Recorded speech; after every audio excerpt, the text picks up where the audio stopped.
Hola, hola, bienvenidos a su espacio de academia Cátedra Jorge Rosell. Realmente desde Venezuela, su coordinador académico, nos sentimos bastante complacidos y de hecho a título personal nos sentimos honrados de alguna manera con la presencia de la disertante de hoy y la temática de hoy. Okay, hoy tendremos grandes noticias, entre ellos de alguna forma para el proyecto académico, para la cátedra. Hoy no solamente contamos con el auspicio de la Asociación Latinoamericana de Derecho Penal y Criminología, el Instituto de Estudios Jurídicos del Estado Lara, la Academia de Ciencias Sociales y Políticas de Venezuela, Universita Fundación, sino que hoy se incorpora dentro de las instituciones que generan el aval académico la Universidad del Zulia, con lo cual celebramos completamente este aspecto. Continuamos de manera consecuente con el compromiso asumido desde el inicio de la pandemia, que está dirigido simplemente a conectar y a transformar a los abogados que deseamos para el mundo post-pandemia.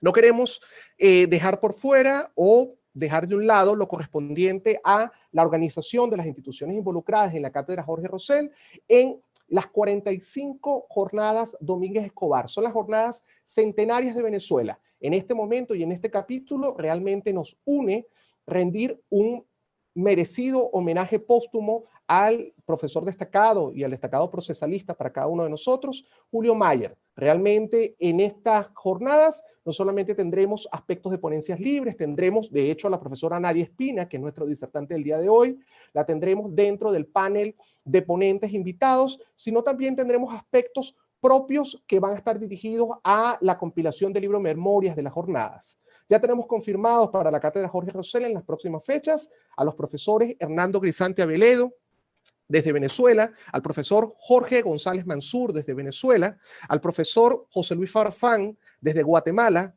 al profesor Manuel Enrique Sánchez Trujillo, desde Venezuela, y el profesor Roger López, desde Venezuela, sin dejar por alto que se incorpora dentro de las próximas fechas el profesor Leonardo Pereira, desde Venezuela. A los fines de generar una mejor y una mayor interacción frente a la fluidez de la comunicación, les invitamos a su incorporación en el grupo Telegram de la cátedra.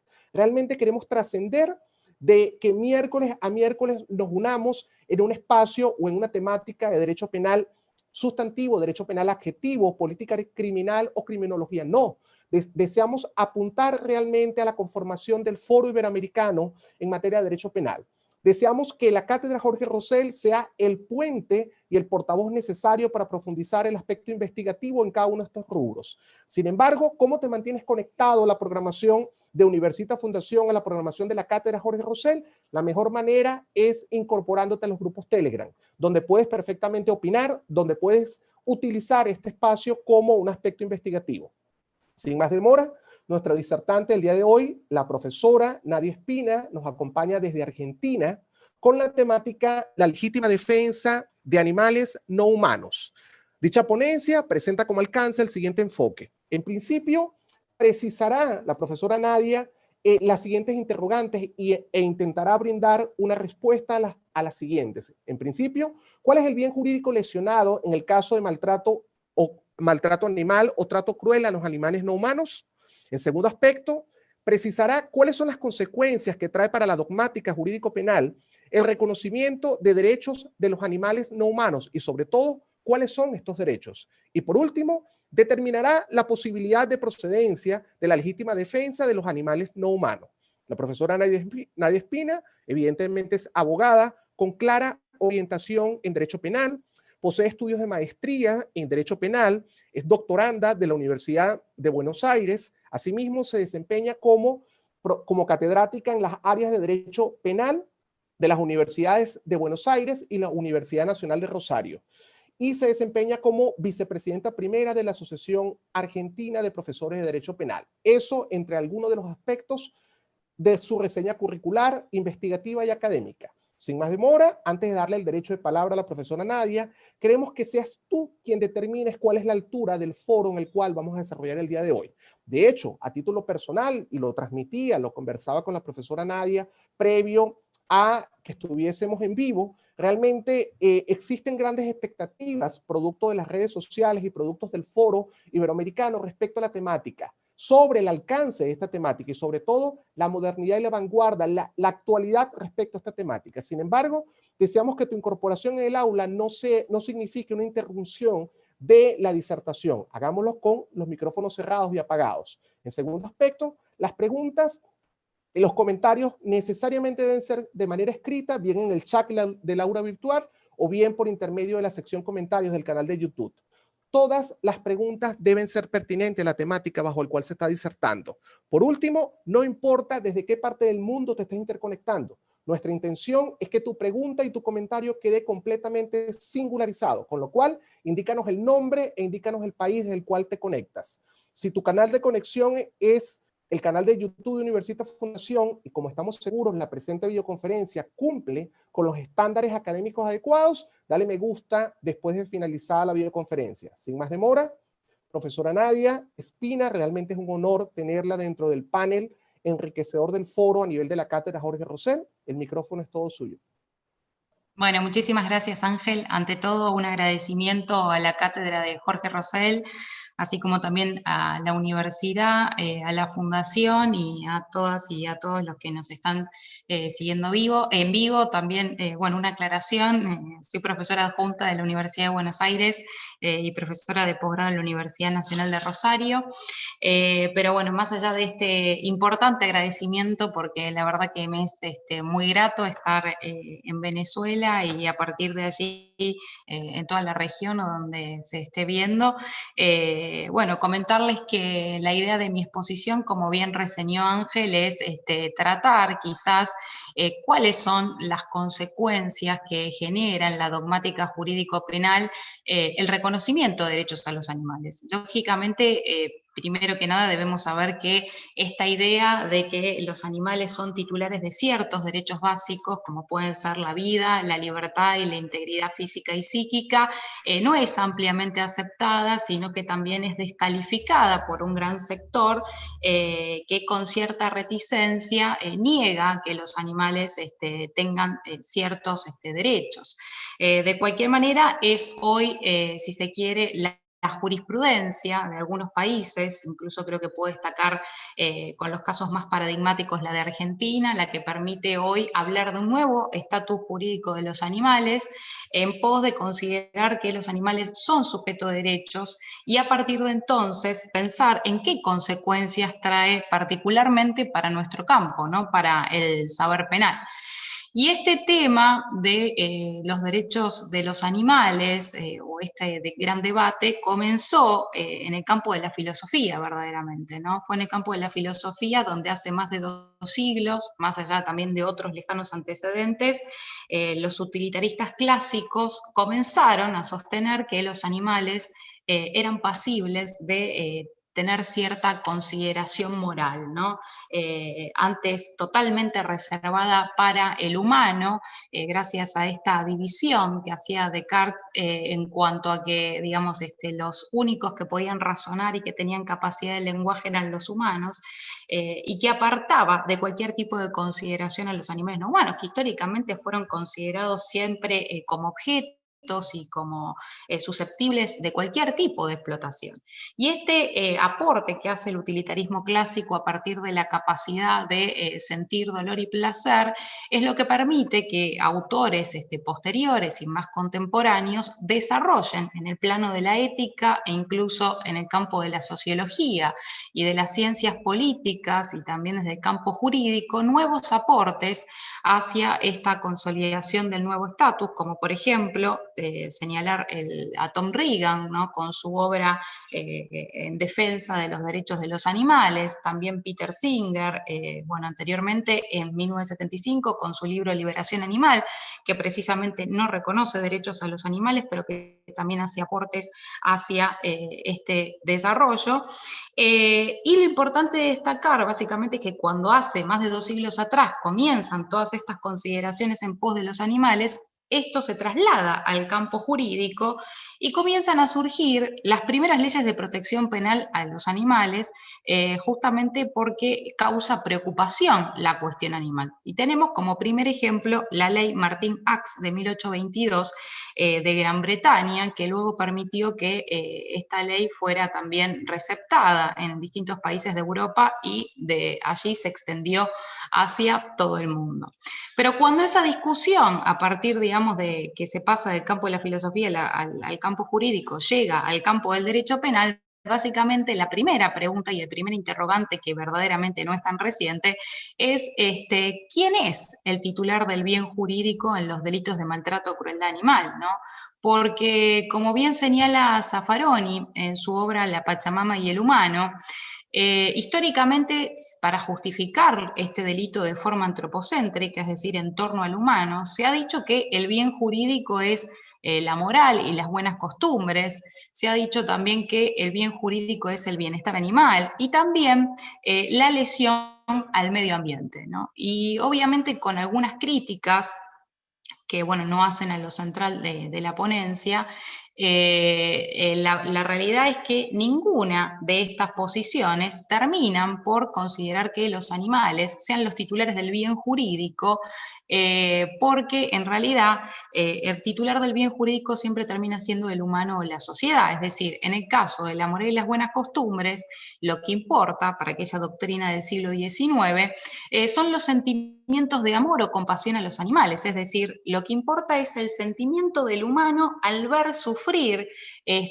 a los animales no humanos, pero no importa el verdadero sufrimiento del animal. Por eso las primeras leyes de protección penal a los animales, como la Grammont francesa, bueno, el proyecto de Código Penal también alemán, el Código español, exigían la publicidad de los actos, porque de alguna manera lo que importaba era que, digamos, ese acto de maltrato o crueldad animal generara repulsión, ¿no?, frente a los humanos. Por eso es que el titular del bien jurídico no era el animal, y obviamente con una raigambre totalmente antropocéntrica, en base, digamos, también al pensamiento del filósofo Immanuel Kant, esto hacía que de alguna manera no se le reconociera a los animales ningún tipo de derecho, sino que eran meros objetos. También se sostenía, si se pensaba en las buenas costumbres, que había una necesidad de evitar que con aquellos actos de maltrato o crueldad animal se cometieran actos semejantes contra los otros humanos, ¿no?, generando una posición muy cercana al positivismo peligrosista. Luego ya la doctrina del siglo XX cambia, digamos, el bien jurídico, y es la que hoy mayor cantidad de adeptos tiene, al sostener que el bien jurídico en estos delitos es el bienestar animal. Pero bueno, el inconveniente que genera esta posición es que en estos supuestos la mayoría de los autores no reconocen que los animales sean titulares de ciertos derechos subjetivos de los que venimos hablando, por lo cual no dejan de ser un objeto de protección para estos delitos. O sea, falsamente se piensa en que de alguna manera el bien jurídico es la integridad de los animales o la salud de los animales, su bienestar, pero si no se le reconocen derechos, a lo que se muestran reticentes muchos de estos autores, es muy difícil sostener que el verdadero titular del bien jurídico sea el animal no humano. Igual esto no significa que no haya algunos autores que, más allá de que en sus respectivos países tengan una ley bienestarista, no sostengan que los animales no humanos sean titulares de ciertos derechos, lo cual da cierta autonomía al momento de fundamentar también la titularidad del bien jurídico. Y las críticas que hacen para esta corriente, las críticas que hace para asignarles derechos a los animales, básicamente es decir que, bueno, que si habría que reconocerle la capacidad de sujeto pasivo, la condición de sujeto pasivo, habría que reconocerles también las de sujeto activo, que esto es fácilmente rebatible si se piensa que en el caso de los animales no humanos verdaderamente no comete conducta, son iguales que un involuntable. O también que no tendrían representación en un proceso penal. Bueno, hoy ya incluso tenemos representación procesal de las personas de existencia ideal, y en muchos países también se da que ya las asociaciones protectoras de animales representan a los animales en los procesos penales, o inclusive unidades fiscales especializadas.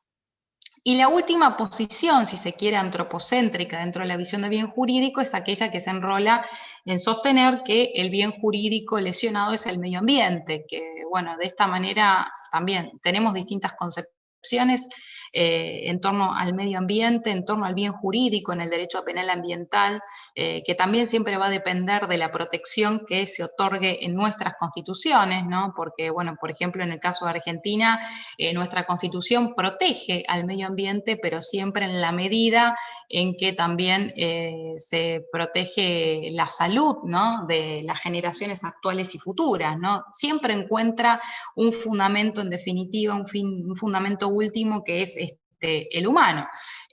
A diferencia de lo que ocurre ya en otras constituciones de la región, como Bolivia y Ecuador, en donde, por ejemplo, la naturaleza ya es sujeto de derechos, es decir, otros sujetos de una vida distinta ya son considerados como sujetos de derechos, lo cual no ocurre en la mayoría de los países de nuestra región. Pero si nosotros sostenemos que los animales forman parte del entorno, se genera, digamos, una gran discusión, como la que ha sucedido, por ejemplo, en España en el año 2003, cuando se intentó incluir a los delitos de maltrato o crueldad animal en los delitos contra la flora y la fauna, porque se sostenía, por ejemplo, que si se trataba de los animales de la fauna urbana, no quedarían incluidos dentro de lo que son, dentro de lo que sería el bien jurídico medio ambiente.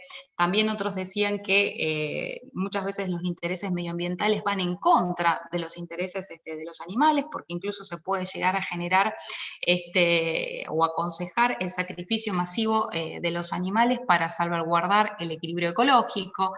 Y estas críticas un poco nos hacen pensar, y digamos, para sintetizar, ir sintetizando y cerrando la idea del bien jurídico en los delitos de maltrato o crueldad animal, que en realidad, en los casos de maltrato o crueldad animal, de lo que se trata es de conductas, ¿no?, que afectan, digamos, con este maltrato o crueldad de manera individual a ciertos animales. Es decir, separar, por un lado, lo que es el maltrato y la crueldad animal de lo que sería, digamos, el bien jurídico, digamos, medio ambiente. Pues en definitiva son conductas individuales de maltrato o crueldad animal, más allá de incluso aquellos países en donde la naturaleza es reconocida como sujeto de derechos. Pero bueno, esta cuestión no me quiero detener, sin perjuicio de ello, quedo pendiente a las preguntas, a las dudas y a las inquietudes. Ahora, la posición que, bueno, obviamente es minoritaria en la doctrina, pero que cada vez va cobrando más auge en torno a quién es el titular del bien jurídico, es aquella que sostiene que el animal es el verdadero titular. Y esto se da a partir, obviamente, de reconocerle la condición de sujeto de derechos. El primer antecedente que encontramos en este sentido es el de Werner, que decía que en estos casos el bien jurídico es el derecho del propio animal a no ser objeto de crueldad humana, lo que verdaderamente está en juego. También Zaffaroni, en su obra La Pachamama y el humano, ya digamos se plegaba a esta idea, y también en su obra, ¿no?, Derecho Penal Parte General, con los coautores Zaffaroni, con los coautores Alagi y Slocar, en donde mencionaba justamente al definir el bien jurídico, que el bien jurídico es una relación de disponibilidad de un sujeto con un objeto, toda vez que hay otros sujetos que pueden ser titulares de bienes jurídicos. Y esto es en clara referencia a los animales no humanos, ¿no? En donde nos vamos a encontrar básicamente ahí es con la principal resistencia a esta propuesta, que tiene que ver con aquellos que parten de una tesis personalista del bien jurídico, porque esto lo pone en crisis, y esta tesis que tiene origen, si se quiere, en el propio Estado moderno, ¿no? Incluso el mismo Roxin, ¿no? Klaus Roxin señala que en los casos de maltrato o crueldad animal no se trata de, digamos, tener, digamos, un bien jurídico como la moral, sino que no se debe renunciar al principio de protección de bienes jurídicos, claro, porque parte de la protección de bienes jurídicos, y que el legislador debería de extender el contrato social para incluir a las otras criaturas de la creación, ¿no? Lo cual creo que en este sentido es muy original, y particularmente en el caso de Argentina, nosotros en nuestro Código Civil, bueno, los animales no humanos siguen considerados como objetos, como cosas muebles y movientes, pero esto no ha impedido que la jurisprudencia haya adquirido un gran desarrollo y haya impulsado el camino hacia la consolidación del nuevo estatus jurídico del animal en distintos casos, algunos paradigmáticos, pero principalmente a propósito de la ley de maltrato crueldad animal, que es de 1954, que allí están los distintos tipos penales, porque el artículo primero de la ley termina por receptar expresamente que la verdadera víctima de los delitos de maltrato crueldad animal es el animal, ¿no? Y esto permite hacer la interpretación en torno a que el animal es el verdadero titular del bien jurídico. En nuestro caso, bueno, desde hace muchos años ya la jurisprudencia dice que el titular del bien jurídico es el animal no humano en los distintos casos de maltrato crueldad animal. Así como también en casos paradigmáticos se ha avanzado un poco más, como es el caso conocido de la orangutana Sandra, en donde a partir de un fallo señero de la Cámara Federal de Casación Penal, precisamente la Sala 2, se ha dicho que los animales no humanos son personas humanas. El caso de la orangutana Sandra era el caso de una orangutana que estaba en cautiverio en un zoológico de la ciudad de Buenos Aires, y en donde AFADA, que es una asociación protectora de animales, interpuso una acción de habeas corpus para solicitar su liberación, es decir, planteaba que en el estado en que se encontraba la orangutana corría peligro su vida y su integridad física y psíquica, y que de alguna manera estaba expuesta a un gran estrés, y que todas esas condiciones generaban un maltrato o una crueldad hacia el animal. Y bueno, particularmente esto, bueno, tardó muchos años, hasta que, bueno, la Sala 2 de la Cámara Federal de Casación Penal dijo que el orangután era persona no humana, pero finalmente la orangutana obtuvo la libertad por una acción de amparo, que también esto trae la pregunta de si las acciones de habeas corpus o las acciones de amparo son procedentes para el caso de los animales no humanos, ¿no? Pues estamos acostumbrados a que sea para las personas humanas. Bueno, en Argentina hoy las acciones de habeas corpus, las acciones de amparo son procedentes también para libertades de animales no humanos a partir del caso de la orangutana Sandra, pero que también ha dado lugar a el caso, por ejemplo, de la chimpancé Cecilia, que también fue liberada de un zoológico de Mendoza en el año 2016 y que ya se encuentra en el santuario de Sorocaba en Brasil.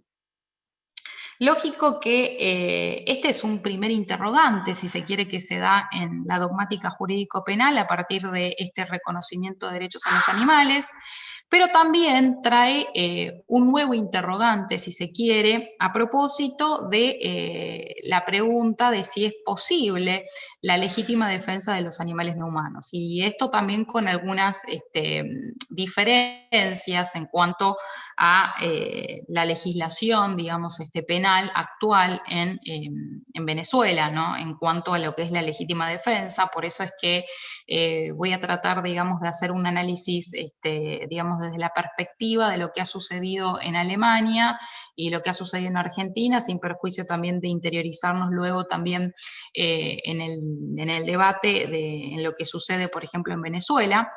Pero particularmente esta preocupación que se da por los defensores o los activistas de los derechos de los animales, no solo preocupan cuando hablamos de encierros en zoológicos y acuarios, sino también a propósito del confinamiento y del sufrimiento que se da en las granjas industriales, ¿no?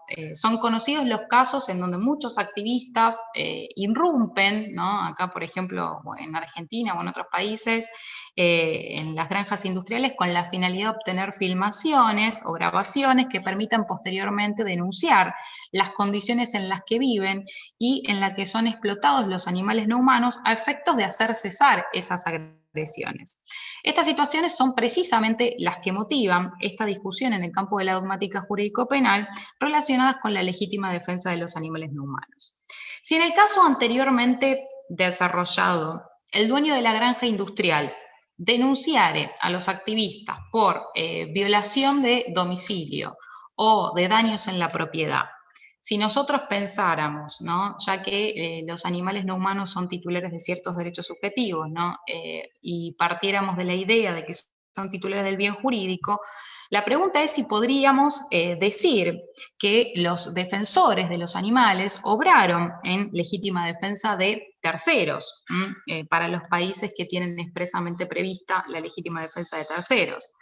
¿su accionar se encontraría en una causa de justificación dada la existencia de una agresión ilegítima contra los animales no humanos? ¿La solución sería la misma si los activistas cometieran homicidios o lesiones? ¿Existe un límite a la legítima defensa de los animales no humanos?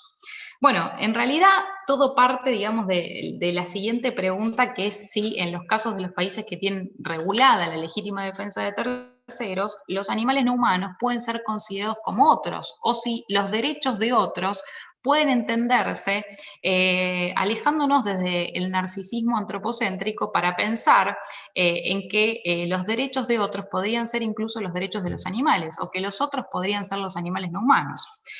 Y este es precisamente el debate que se dio en Alemania a propósito de una sentencia del tribunal alemán de Magdeburgo, en un caso idéntico al planteado, en donde se calificó la conducta de los activistas como violación de la moral ajena, aunque justificada por tratarse de un supuesto de legítima defensa, conforme al parágrafo 32 del Código Penal alemán. Para así resolver, ese tribunal sostuvo que los animales no humanos serían un otro en relación a la legítima defensa de terceros. Pero esa misma decisión que tomó este tribunal de Magdeburgo fue puesta en crisis por su superior, el tribunal de Naumburgo, cuando llega a su conocimiento, porque consideró que el caso no encuadraba en un caso de legítima defensa, sino en un estado de necesidad justificante del parágrafo 34 del Código Penal alemán, dado que las grabaciones de los animalistas habrían llegado a conocimiento de las autoridades respectivas meses después de haberse obtenido, ¿no? Esto porque, bueno, se había dado, digamos, habían transcurrido 5 o 6 meses y al momento de presentarlo, muchos de los animales ya no se encontrarían vivos. Pero sí es interesante destacar en el análisis de la sentencia del Tribunal de Magdeburgo que justamente ahí se dan muchas razones para pensar no solo en la defensa de los animales en sí mismos, ¿no? Pensando en la defensa, en la legítima defensa de terceros, sino también pensando en la defensa propia que puede llegar a ser el humano, si por ejemplo pensáramos que en el caso del maltrato o crueldad animal lo que está en juego son los sentimientos de compasión de los humanos, ¿no? O sea que el tribunal da argumentos por una legítima defensa por doble vía, propia como de terceros, ¿no? Pero bueno, obviamente que en este caso lo que estamos proponiendo es inscribirnos en la línea que va, digamos, hacia reconocer la legítima defensa de los animales como otros, es decir, como si tratase de una legítima defensa de terceros, aunque finalmente el Tribunal de Naumburgo haya calificado el hecho como un supuesto de estado de necesidad justificante por faltar la actualidad de la agresión, por la demora en la presentación de las filmaciones y porque la mayoría de los animales ya estarían muertos. Ahora, esa misma discusión que se da en la jurisprudencia también acontece en la dogmática entre lo que tiene que ver con la legítima defensa de los animales no humanos y el estado de necesidad, ¿no? Pero cabe precisar que lo que no se pretende aquí es problematizar sobre las agresiones provenientes de animales no humanos, sino de las agresiones ilegítimas humanas cometidas contra estos últimos. Porque tener en cuenta esta advertencia resulta esencial para comprender que nos encontramos ante diferentes situaciones y soluciones desde el saber penal. La legítima defensa es inadmisible contra las agresiones de animales no humanos, pues la agresión ilegítima debe ser ante todo, como antes se decía, una conducta humana, agresiva y antijurídica. Y si bien en un sentido amplio es posible hablar de agresiones de los animales no humanos, para que haya una agresión es preciso que exista una acción guiada por la voluntad, lo que no es plausible sostener que exista en estos casos. De los animales no humanos se podrá decir que ponen en peligro bienes jurídicos, pero nunca que realizan una agresión. En todo caso, aunque se pudiera poner en duda que los animales no humanos no pueden agredir, no cabrá de ninguna manera legítima defensa contra ellos porque no pueden realizar una agresión antijurídica. Por el contrario, los casos de agresiones de animales no humanos encuentran solución en el estado de necesidad justificante, pues si bien son titulares de derechos básicos, como decía anteriormente, no tienen capacidad de acción, como tantos otros sujetos humanos incapaces de conducta, como es el caso de los involuntables. Y también esto mismo ocurre cuando los animales no humanos son utilizados como medios o instrumentos por quien realiza el ataque. De cualquier modo, y más allá de que, bueno, esta solución que se da para el caso de las agresiones de los animales no humanos, que es la que sostienen, por ejemplo, Diego Luzón Peña, pero también Zaffaroni, Alagia y Slocar, hay que decir que hay un sector doctrinal que admite la legítima defensa contra los animales no humanos, algunos bajo el argumento de que los animales no humanos cometen agresiones y otros de que cometen agresiones antijurídicas. Ahora, ¿qué es lo que sucede, por ejemplo, en el caso de Argentina con la legítima defensa? Bueno, nosotros en nuestro artículo 34 contemplamos dentro de las distintas causas de justificación a la legítima defensa de terceros como a la legítima defensa propia, algo que no sucede en Venezuela porque expresamente no tienen regulada la legítima defensa de terceros, salvo que alguien me indique lo contrario.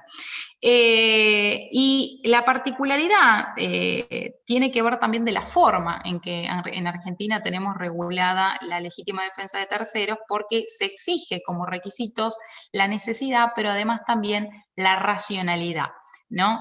Y esto nos permite pensar en distintas soluciones. Por ejemplo, tanto en la legítima defensa como en el estado de necesidad justificante, la necesidad cumple un papel central, porque en los dos casos el concepto no varía, se entiende que media necesidad cuando la gente no dispone de otro medio menos lesivo para evitar la ofensa, pero los efectos son diferentes, ¿no?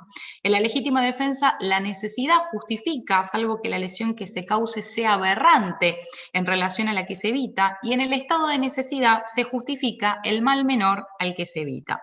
Sin embargo, mientras que en el estado de necesidad existe la ponderación de males, con la limitación de que el mal causado sea menos lesivo que el que se repele, en la legítima defensa no rige este principio. Como consecuencia de que se justifica la lesión del bien jurídico del autor de una agresión antijurídica. Pero como todo derecho, en nuestro país y en nuestro caso, tiene un límite, y en Argentina ese límite es la racionalidad entendida como ausencia de disparidad escandalosa. A diferencia de la tradición legislativa germana, que es donde se da este caso de legítima de discusión, ¿no? De la legítima defensa de los animales no humanos entendidos como otros, ¿no? En la Argentina se ha referido siempre a la defensa legítima, a diferencia de lo que ocurre en Alemania, que se refiere a la defensa necesaria, con lo que se expresa en nuestro país que la necesidad es un requisito, sí, pero que el límite en definitiva es jurídico-valorativo y que está dado por la racionalidad. Es decir, toda defensa racional será necesaria, pero no toda defensa necesaria será racional. Y en rigor, mientras que la racionalidad viene a ser un límite a la defensa necesaria de forma republicana, la sola necesidad termina por ampliar los alcances de la legítima defensa con la finalidad de intimidar a cualquier persona que pretenda cometer ilícitos, ¿no? Si se repara en la función de la prevención general de la pena, tanto en la formulación negativa de Feuerbach como en la positiva de Jacobs, la falta de límites racionales a la defensa necesaria encuentran fundamentos en la finalidad de evitar que se cometan nuevos delitos. Y si la función del derecho penal es, según la visión de algunos autores, la de proteger bienes jurídicos o la de mantener la vigencia de la norma, la defensa necesaria cumplirá una función de reafirmación del derecho donde no interesarán los intereses jurídicamente afectados del agresor. Por ese motivo, en la doctrina alemana, se considera que ante el ataque de bienes materiales, si la agresión no se puede repeler de otro modo, se encuentra justificada hasta la muerte del agresor, como será el caso de quien quiere robar una cartera, o que también puede llegar a ser necesario disparar al ladrón que huye si es el único medio para preservar la propiedad. Opinan que de lo contrario, estaría totalmente excluido como regla la legítima defensa frente al ladrón en cuanto tuviera que llevarse a cabo mediante ataques a la vida o a la integridad. Y agregan que semejante consideración a la proporcionalidad entre los bienes es imposible que esté justificada allí donde debe protegerse el derecho en la lucha contra el injusto. Por tanto, concluyen que el principio de prevalecimiento del derecho legitima la renuncia a la proporcionalidad entre el daño causado y el impedido. Pero en verdad, si nos centramos en nuestro análisis, la idea de la tolerancia o la desviación hacia la ponderación de males del estado de necesidad justificante resultan equívocas porque en situaciones concretas en donde debe resolverse si la antijuricidad de la agresión se justifica, en cuanto a la desproporción conforme a la lesión inferida, la racionalidad en nuestro caso es el límite. Y por eso es que, y también gracias al análisis que se ha dado en nuestro país en torno a la titularidad del bien jurídico, no parecieran existir desde este punto de vista objeciones para considerar que los animales no humanos o los derechos de los animales no humanos, este derecho a no ser objeto de crueldad humana, pueda ser defendido legítimamente siempre y cuando se respeten los límites, ¿no?, de la necesidad, pero también, sobre todo, de la racionalidad, ¿no? Incluso porque desde este punto de vista debemos recordar que en la actualidad es casi unánime la opinión de que todo bien jurídico individual es legítimamente defendible, y la propuesta a partir de reconocer que los animales no humanos son los titulares del bien jurídico es partir justamente de que estamos frente a la presencia de bienes jurídicos individuales y no bienes jurídicos colectivos, porque esto también traería, si se quiere, algún interrogante frente a aquellos que sostengan que verdaderamente estamos en presencia de un bien jurídico colectivo, ¿no?, en torno a si es procedente o no la legítima defensa. Esto puede suceder cuando sostengamos que en estos casos el bien jurídico es el medio ambiente o que es el interés general de la comunidad. Y a partir de allí lo queramos sostener como un bien jurídico colectivo.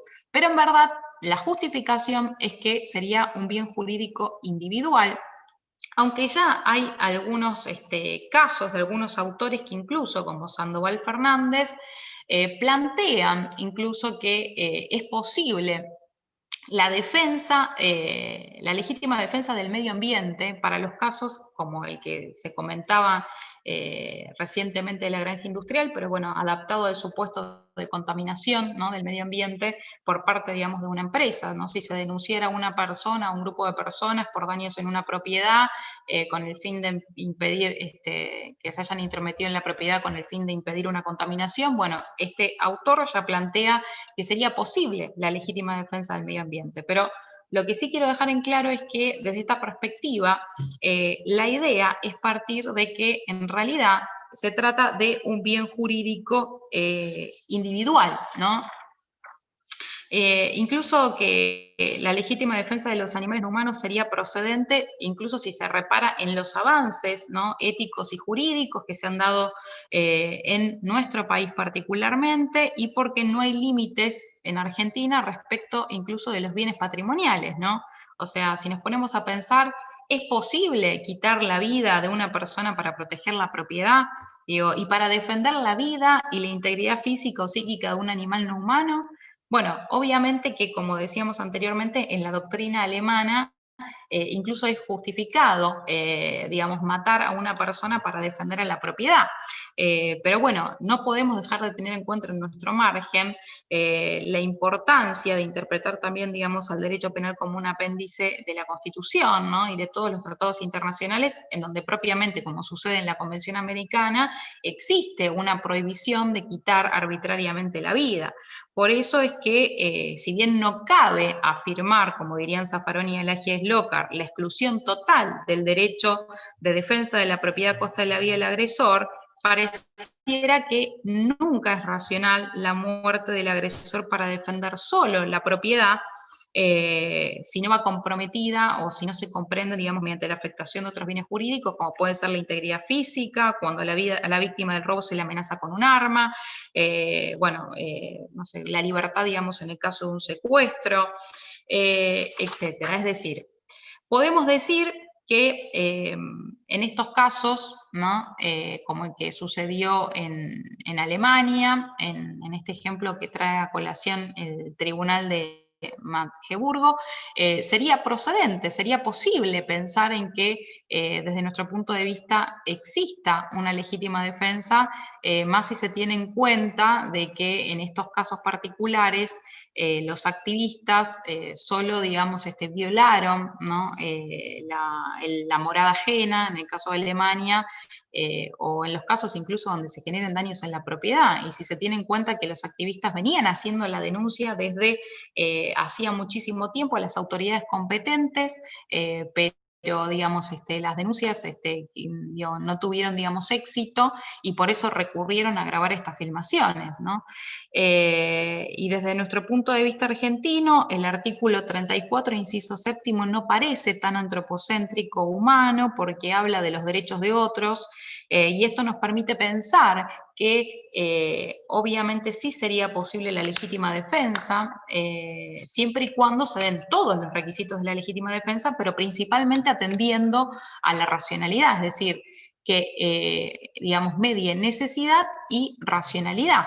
Y esto trae, digamos, distintas consecuencias que hay que analizar siempre en los casos concretos, y obviamente es un tema más que interesante, sobre todo porque entiendo que los acontecimientos que se vienen dando en los últimos años, y precisamente también este año, es decir, los incendios forestales que son conocidos por todos, y que se suscitan alrededor de todo el mundo, también la pandemia que hoy estamos atravesando, que evidencia de alguna manera también un desequilibrio ecológico, nos imponen a dar, si se quiere, una discusión por el propio interés, si se quiere, antropocéntrico y humano, en torno, digamos, al medio ambiente. Y creo que es por esta vía que nuevamente, así como también la segunda vía de discusión de los derechos de los animales fue con la Conferencia de Estocolmo de 1972, y a partir de entonces con todo el desarrollo posterior, nuevamente se puede dar impulso a esta discusión de los derechos de los animales no humanos, a partir de justamente, digamos,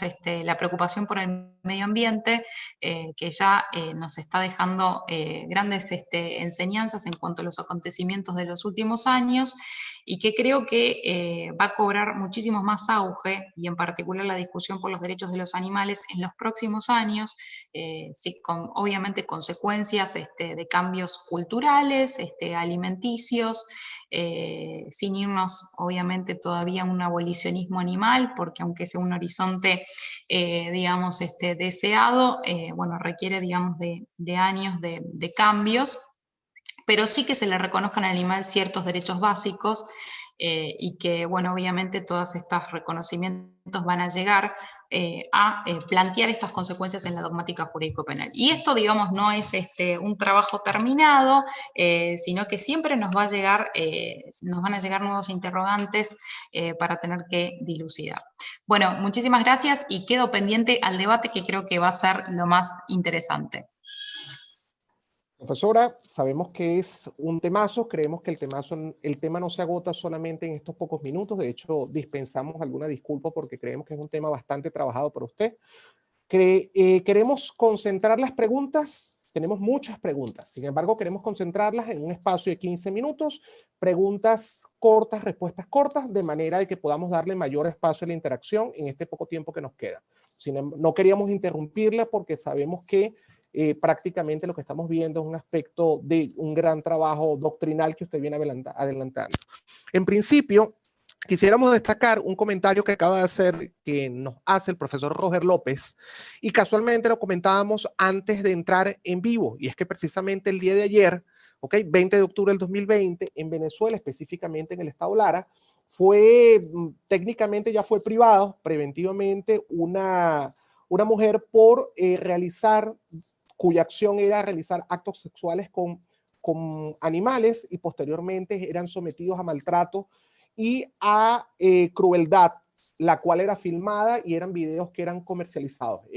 Técnicamente es un proceso de investigación que se está adelantando. Sin embargo, la pregunta que nos hace el profesor Roger López es la siguiente: ¿en qué sentido podemos orientar las políticas criminales para prevenir y sancionar a las acciones delictivas en perjuicio del maltrato animal? Su opinión, profesora, corta, por favor. Sí, yo creo que en realidad no es solamente una discusión de políticas criminales. Yo creo que para garantizar los derechos de los animales también son necesarias reformas, digamos, del orden civil, del orden administrativo y del orden constitucional, ¿no? Porque si tenemos una ley civil que sigue sosteniendo que los animales son objetos o cosas, se dificulta mucho más. Y hoy ya tenemos países como, bueno, como Francia, como Alemania, y otros países que reconocen ya los animales como seres sintientes. Lógico que esto es un gris intermedio, pero bueno, es un avance también para pensar, digamos, en un cambio integral. Creo que es verdaderamente eso lo que hay que pensar. Gracias, profesora. Siguiente pregunta. Carlos Benavente, desde España, felicita a la profesora Nadia Espina y extiende el reconocimiento a la Asociación Latinoamericana de Derecho Penal y Criminología de la Cátedra Jorge Rosell. Indica la siguiente precisión. Entiendo la preocupación por el bienestar de los animales no humanos. Sin embargo, para hablar de los derechos de ellos, debe resolverse problemas formales, como por ejemplo, que los derechos concedidos por los sistemas legales van dirigidos a las personas naturales y a las personas jurídicas o morales. La interrogante es la siguiente. ¿Se han planteado y resuelto tal asunto? ¿Su opinión, profesora? Yo creo que no es necesario. Fíjense lo que sucede en Argentina, que los animales no humanos son cosas u objetos en propiedad, cosas muebles y movientes según el Código Civil, y esto no ha impedido que, digamos, se esté pensando en un nuevo estatus jurídico de persona no humana. Lo mismo, bueno, con los otros países como Bolivia o Ecuador, que ya hoy tienen en sus constituciones reconocida la naturaleza como sujeto de derechos. Entonces creo que el nuevo estatus jurídico de los animales, más allá de las reformas que legislativas y incluso ideales serían las constitucionales, creo que gran impulso también lo puede dar la jurisprudencia, como aquí es lo que sucede en Argentina, que es, nos coloca como modelo, si se quiere, en la región, ¿no? En cuanto a estos temas. Gracias, profesora. Siguiente interrogante. Flor Juriel, desde Honduras, nos pregunta lo siguiente. Primero que todo, felicita la intervención de la profesora Nadia Espina, reconoce el esfuerzo del equipo de Alpec y de Cátedra Jorge Rosell para este evento académico y sobre todo se mantiene expectante desde su país para las jornadas de ciencias penales Domínguez Escobar. Indica lo siguiente, la institución de la legítima defensa presupone unos elementos, entre ellos el uso de un medio proporcional para rechazar el ataque injustificado. La interrogante es la siguiente, ¿se podría calificar ataque injustificado el que ejerce, por ejemplo, un perro que trata de morder a su víctima producto de una reacción meramente instintiva animal? ¿Y cuál sería el medio idóneo proporcional? ¿Su opinión, profesora? Ahí no entendí si la pregunta es si el que ataca es el animal. Entiendo que si ataca al animal. No, bueno, como ya lo dije, digamos, en la exposición parto de la opinión de que así como lo hacen Diego Luzón Peña, Zaffaroni, Elegi y Lócar, de que los animales no humanos no cometen agresiones antijurídicas, es decir, la solución para el caso de los animales no humanos es el estado de necesidad justificante porque no son capaces de conducta, al igual que un involuntable. Entonces, en estos casos no estaríamos hablando de supuestos de legítima defensa, sino de casos de estados de necesidad justificante. Ahora, distinta sería la situación si la agresión va dirigida desde un humano hacia un animal no humano, que es lo que se plantea en este caso. Gracias, profesora. Siguiente interrogante. El amigo Franner Juanipa, desde el canal de YouTube, nos indica dos precisiones. La primera, ¿cómo de alguna manera puede ser considerado un animal como sujeto de derechos si naturalmente carece de capacidad jurídica? Ese es el primer aspecto. Y basado en su percepción de carencia de capacidad jurídica, le manifiesta lo siguiente. En el entendido del aspecto de maltrato animal y por supuesto evidenciado, también existiría la factibilidad de ser sujeto de derechos para accionar desde el punto de vista civil o reclamar daños y perjuicios. Bueno, sí, hoy ya, digamos, en el campo civil hay distintas, digamos, discusiones, incluso se dan discusiones en distintos países acerca de, por ejemplo, los divorcios y qué sucede con la tenencia de los animales, si se considera que son sujetos de derechos. También, digamos, hay reclamos por vía de acciones de amparo para el caso de animales que necesitan de medicamentos que no son de acceso público para los animales no humanos. Esto sucedió hace poco en Colombia, y que dio lugar a la concesión de una acción de amparo para un animal que fue considerado como sujeto de derecho para que pueda acceder al medicamento. Y yo creo que, digamos, la capacidad jurídica sí sería ideal hoy que exista, digamos, una declaración a nivel internacional que reconozca con efectos vinculantes, ¿no? Que los animales son titulares de ciertos derechos básicos, pero bueno, hoy sigue siendo todavía un ideal, pero digamos, una cosa es pensar en la existencia, digamos, de derechos con reconocimiento, digamos, si se quiere, legal, pero bueno, digo, creo que también podemos pensar en derechos morales, estatus jurídico de los animales no humanos. Y que vuelvo, digamos, a lo mismo que decía anteriormente. Nosotros hoy no tenemos, digamos, ninguna ley que reconozca la capacidad, si se quiere, mejor dicho, no quisiera hablar de capacidad, sino de titularidad de derechos de los animales. Y, digamos, igualmente esto no ha impedido, digamos, ir en avances. Pero sí tener en cuenta que ya son muchos los países que, por ejemplo, han realizado reformas a sus legislaciones, como es el caso de Colombia, que ya incluye también el Código Civil a los animales no humanos como seres sintientes, ha reformado su ley de protección de los animales. Bueno, hay países también como Francia que los reconoce incluso en la Constitución. Gracias, profesora. Entonces, es difícil, pero hay que trabajarlo. Claro, excelente, profesora. De hecho, tan asertivo es el comentario que acaba de desarrollar que el amigo David López genera la siguiente interrogante. Sabemos que los animales no humanos tienen derechos, pero ¿existe alguna situación supranacional, alguna normativa supranacional, tratados, convenios que de alguna manera pudiesen ser utilizados ante la no regulación desde el punto de vista nacional o constitucional? Hay una declaración, digamos, universal de derechos animales y una de bienestar animal, pero no son vinculantes para los estados. Sí existen y dicen que, por ejemplo, la Declaración de Derechos de los Animales dice que los animales no humanos son titulares de ciertos derechos, ¿no? Que es lo que se está discutiendo acá, pero el tema es, digamos, el alcance vinculante. Y recientemente Naciones Unidas se ha expedido hace unos meses atrás, ya hablando, por ejemplo, de la necesidad, digamos, de reconocer de alguna manera los derechos a la naturaleza y también planteando el caso de esta discusión que se genera en cuanto a los derechos de los animales no humanos. Sería más que oportuna una declaración a nivel internacional. Pero Gracias, todavía no. profesora. Gracias. Siguiente pregunta, el profesor Jesús Vergara del canal de YouTube nos indica lo siguiente. Un animal feroz como un perro puede ser considerado como medio de comisión cuando su dueño lo incita al ataque contra un ciudadano y éste le propina la muerte. ¿Su opinión al respecto, profesora? Respecto del animal, volvemos a lo mismo. Cuando es utilizado por una persona como instrumento medio de ataque, respecto del animal es un estado de necesidad justificante. Gracias, profesora. Nos indica el amigo David. La responsabilidad penal, digo, del humano, ¿no? Es... Definitivamente del dueño. Exacto.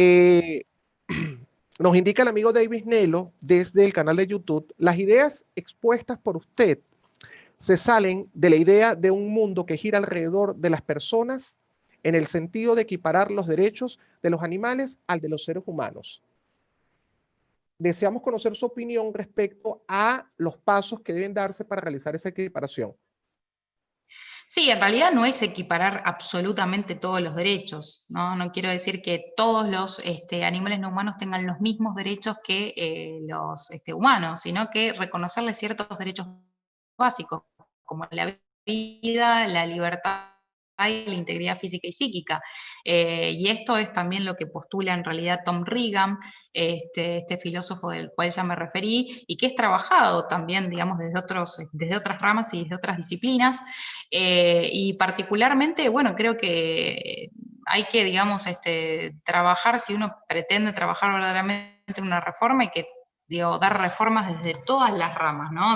No sé, desde la penal, porque, digamos, la solución no es siempre recurrir, digamos, a una respuesta punitiva mucha más severa, digamos, digamos, tipificar estas conductas como delitos o aumentar las penas, sino que también la solución viene, digamos, por un reconocimiento por parte, digamos, del Estado y una inclusión, si se quiere, de alguna manera dentro de lo que es el contrato social, como postula Roxin, porque no tenemos que olvidarnos que en realidad no todos nosotros tuvimos siempre los mismos derechos inviolables, ¿no? Hasta hace poco tiempo la Corte Suprema de los Estados Unidos sostenía que, digamos, el negro no tenía ningún derecho que el blanco estuviera obligado a respetarle. Digo, no todos siempre fuimos iguales. Y esta, si se quiere, discriminación hacia los animales, que podríamos llamar como especismo, también tiene un punto de unión con el sexismo y la discriminación contra las mujeres y el racismo y la discriminación a las personas de color, ¿no? Y bueno, hay un dato que, bueno, no lo mencioné, pero bueno, en la Edad Media se hacían juicios a los animales no humanos. ¿Qué quiere decir esto? Que los animales no humanos eran sometidos a procesos penales y eran excomulgados o eran también ejecutados por la presunta comisión de delitos, ¿no? O sea, se hablaba de la existencia de algún tipo de dignidad en los animales no humanos.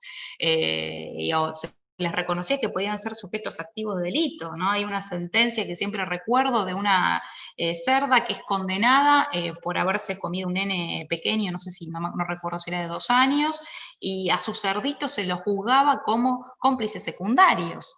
Entonces, bueno, hay que tener en cuenta estos datos porque esto cambia, digamos, cuando, obviamente, en el Estado moderno surge el contrato y se reconocen los derechos subjetivos únicamente a los humanos. Pero bueno, estamos en un campo de lucha, ¿no?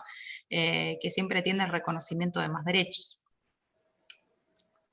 Gracias, profesora. Nos indica desde el canal de YouTube José Binfa Álvarez e indica lo siguiente. En Chile, la legítima defensa de terceros se refiere a la persona o derechos de un extraño, a diferencia del Código Penal alemán, que se refiere a otro. A su juicio, ¿sería esto un obstáculo para la implantación de la tesis que hoy nos está estableciendo? No, creo que no, porque en definitiva se está refiriendo a los derechos de otro, ¿no? Ese extraño puede ser un otro. Sí, ahí veo en el caso, digamos, de Venezuela, bueno, ustedes no tienen regulada la legítima defensa de terceros, ¿no? No sé si me estoy equivocando, Ángel. No la Sí, tienen sí, regulada expresamente. no está regulada expresamente. Sí, claro. Ahí sí podría haber un inconveniente. Bueno, pero son igual temas para pensar, ¿no? Claro, claro, claro. Temas de innovación y de hecho, sin ir tan lejos técnicamente, creo que una de las reflexiones ya finales, vamos a escoger una nueva pregunta final y quizás nos vamos a un aspecto conclusivo, profesora, Sí. respecto a qué debemos tomar y qué debemos desechar. ¿Ok? Queremos cerrar con la pregunta formulada por la profesora René Moros Trocoli. Entre ellos, felicita a la profesora Nadia por su disertación y de hecho comparte los comentarios de la mayoría del foro respecto a su preparación, su pericia, la idoneidad de la temática y sobre todo la modernidad de la misma. E indica lo siguiente, quiere conocer su opinión sobre de qué depende que la legislación internacional unifique las normas de protección de los animales y los asuma como sujetos de derechos, quedando amparado por el derecho a la legítima defensa, que ejercerían los humanos en su interés, con fundamento en una legítima defensa de terceros.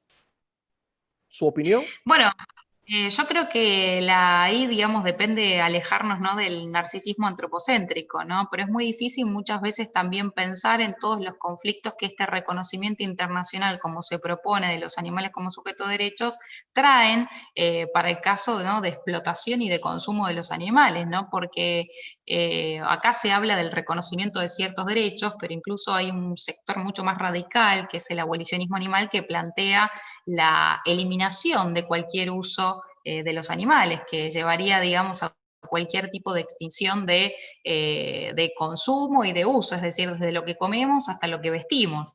Y eso obviamente que choca con intereses, ¿no? Bueno, las grandes empresas, y bueno, nada, creo que por eso esto es un tema que lleva, digamos, va a llevar, digamos, un tiempo, hasta que en realidad todos entendamos que también cuando hablamos de derechos de los animales no humanos, en definitiva, también hablamos de derechos humanos, ¿no? Y que si no hacemos esto hoy por los animales, lo deberíamos hacer incluso por nosotros mismos, ¿no? Con todo lo que ya sabemos que nos trajo este año esta pandemia mundial. Pero bueno, yo creo que es cuestión de tiempo nada más, ¿no? Porque como dijo John Stuart Mill, todo movimiento pasa por 3 fases: ridículo, polémica y aceptación. Y bueno, y Así es, después, bueno, profesor. y en cuanto a la legítima defensa de terceros, después depende de la legislación penal de cada uno de los países, ¿no? Claro, completamente de acuerdo, profesora. Ya en el aspecto, por supuesto, conclusivo, ya cerrando, quedaron muchas preguntas pendientes, evidentemente lo esperábamos, no solamente de la interacción que teníamos previa a la ponencia, sino que creemos que a nivel de la cátedra se acaba de abrir un rubro, ¿ok? Creemos que pudiésemos profundizar un poco más respecto a los aspectos sustantivos, respecto de alguna forma a esos aspectos jurisprudenciales. Creemos que no va a ser la última vez que tendremos a la profesora Nadia Espina dentro de la cátedra Jorge Rosell. Sin embargo, queremos generar algunos aspectos conclusivos. En principio, estamos, por la misma naturaleza, de alguna forma humana, estamos plagados de situaciones inacabadas. ¿Ok? Nos decía la profesora Nadia aspectos con respecto a situaciones de racismo, situaciones de narcisismo, situaciones de reconocimiento no frente a derechos humanos. Vemos inclusive cómo aspectos desde el punto de vista delictual, como legitimación de capitales, lavado de activos, situaciones de vulneración inclusive de derechos contra la mujer, son aspectos que hoy están inacabados. Son aspectos que hoy no encontramos toda una diversidad desde el punto de vista de regulación a nivel global. Por supuesto, evidentemente dependerá de la adopción de políticas criminales y sobre todo de la adopción de un aspecto de sensibilidad frente desde el punto de vista estatal para los aspectos desde el punto de vista legislativo y por ende hoy no hemos tocado, hoy simplemente nos estamos deteniendo en un aspecto de índole legislativo, pero nos falta quizás conectar situaciones de capacitación de los operadores de justicia, sensibilidad del Ministerio Público, aspectos de alguna forma, inclusive medidas propias acordar dentro de aspectos investigativos frente a esquemas de maltrato animal. ¿Qué es lo que simplemente queremos dejar sobre la mesa? Es un tema que hoy está comenzando, de hecho Venezuela está dando unos pasos tímidos frente al aspecto, pero sin embargo vemos cómo lo ha conectado de alguna manera con la protección del medio ambiente y hoy, sin ir tan lejos, quizás desde el punto de vista asertivo, vemos cómo está asumiendo, tímido o no, un aspecto de importancia frente a la situación de protección en materia de los animales que están sujetos a crueldad. De verdad, profesora, ha sido un honor realmente tenerla dentro de la cátedra. Sabemos que hizo un esfuerzo completamente titánico para cumplir con el aspecto y con la temática, sobre todo el día de hoy, atendiendo su agenda, lo cual valoramos y realmente saludamos. Creemos que simplemente queremos anunciar que no sea la última vez que la tengamos en la cátedra. Y segundo aspecto, queremos anunciar que en los próximos minutos, aproximadamente en media hora, tenemos una nueva videoconferencia. En este caso nos acompañará los profesores Betty Andrade Rodríguez, el profesor Alan Brever Carías, la profesora María Bernadoni de Gobella, el profesor Eugenio Hernández Breton y el profesor Carlos García Soto con la temática cómo la pandemia afectará al derecho. Hoy, 6 de la tarde, horas Venezuela. Sin más demora, queremos de alguna manera invitarlos a la jornada sobre ciencias penales que se van a celebrar el 14 y 15. Realmente aquí están enlazados no solamente en este caso el vínculo bajo el cual de alguna manera puedes ingresar. Estas jornadas están de alguna manera organizadas y están auspiciadas por la Asociación Latinoamericana de Derecho Penal y Criminología. Queremos que no te lo pierdas. Y por supuesto, queremos invitarlos a profundizar temas que inclusive puedes sugerir dentro de la cátedra. Profesora Nadia, el micrófono es todo suyo para el proceso de despedida. Gracias nuevamente. Gracias, Ángel. Fue un gusto para mí estar con ustedes y con todas las que han participado y todos los que han participado. Muchísimas gracias y nos veremos nuevamente.